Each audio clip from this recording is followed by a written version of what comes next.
ஒரு மகிழ்ச்சியான செய்தி. இதயம் நல்லெண்ணெயின் விலை லிட்டருக்கு ரூபாய் 105 குறைஞ்சிருக்கு.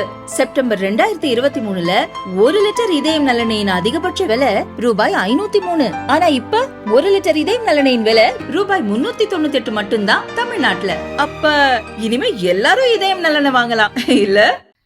அண்ணா பல்கலை விவகாரம், நீட் தேர்வு விலக்கு உள்ளிட்டவை தொடர்பாக சட்டசபையில் முதல்வர் ஸ்டாலின் மற்றும் எதிர்க்கட்சித் தலைவர் பழனிசாமி இடையே காரசார விவாதம் நடைபெற்றது. பழனிசாமி பேசும்போது, கடந்த முறை சபையில் தமிழர் பெருமைகளை கவர்னர் வாசிக்க மறுத்தார். இதற்கெல்லாம் போராட்டம் நடத்தாத திமுக தற்போது எதை திசை திருப்ப கவர்னருக்கு எதிராக ஆர்ப்பாட்டம் நடத்தியது. எதிர்க்கட்சிகள் போராட்டம் நடத்தினால் கைது செய்யப்படுகிறார்கள், திமுகவினர் கைது செய்யப்படுவதில்லை. இதில் என்ன உள்நோக்கம் உள்ளது என கேட்டார். பதிலளித்த முதல்வர் ஸ்டாலின், சட்டசபையில் இந்த முறை கவர்னர் தமது உரையை படிக்காமல் சென்றதால் தான் திமுகவினர் போராட்டம் நடத்தினர். போராட்டம் நடத்த எங்கு அனுமதி அளிக்கப்பட்டுள்ளதோ அங்குதான் போராட்டம் அனுமதிக்க முடியும். அனுமதி இல்லாத இடத்தில் நடத்தியதால் தான் வழக்கு, கைது. உங்களது ஆட்சியிலும் இதுபோல்தான் நடந்தது.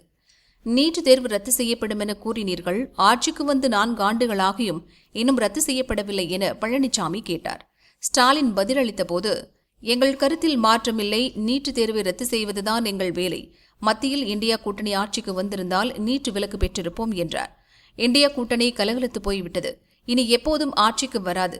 நீங்கள் காங்கிரஸ் கூட்டணியில் இருந்து கொண்டு பாஜக தலைவர்களை வைத்து கலைஞர் நூற்றாண்டு நாணயம் வெளியிட்டு இரட்டை வேடம் போடுகிறீர்கள் என பழனிசாமி சொல்ல, 4 ஆண்டு ஆட்சியை காப்பாற்ற நீங்கள் 4 வேடம் போடவில்லையா என ஸ்டாலின் பதிலடி கொடுத்தார்.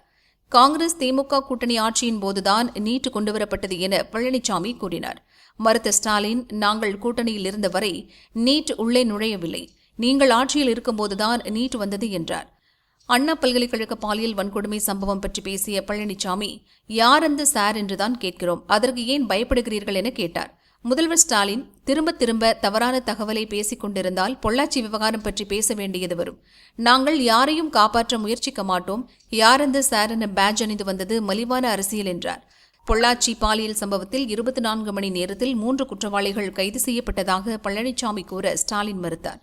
பொள்ளாச்சி வழக்கில் 12 நாள் கழித்துதான் எஃப்ஐஆர் பதிவு செய்யப்பட்டது. ஆனால் அண்ணாமலை பல்கலைக்கழக விவகாரத்தில் அடுத்த நாளே எஃப்ஐஆர் போடப்பட்டது.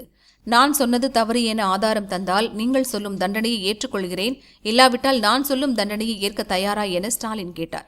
பழனிசாமி, நான் சொன்னது தவறாக இருந்தால் நானும் சவாலை ஏற்கிறேன் என சொல்ல சபைத் தலைவர் குறுக்கிட்டார்.